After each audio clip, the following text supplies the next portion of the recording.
Атасынын үйлөнгөнүн мен деле билген эмесмин. Атасы үйлөнөрүн мен деле баягы билет элек, экөөбүз тең анын мамилеси бар экенин билет элек, мындай той болорун мындай балки болгоп атсам керек эле, бирок ошол күнү болот экенин мен чын айтканда билген эмесмин. Кызым дагы билген эмес. Анан билбейм, эми азыр эгер артка кылчайып караганда балким ушул мындай мага деле айтып же кызыма айтып койгону дурус болот беле, мүмкүн.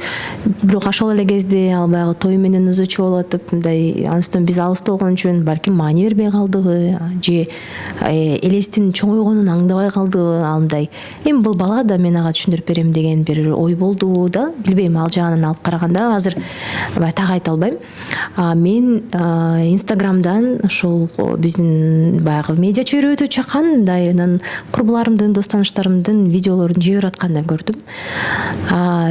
Кызым ошол учурда менен отуруп телефондон көрүп калды. Бул дагы менин абдан минусум болду деп ойлойм. Негизи мен билбегендигим үчүн анын көзүн чачып ийдим.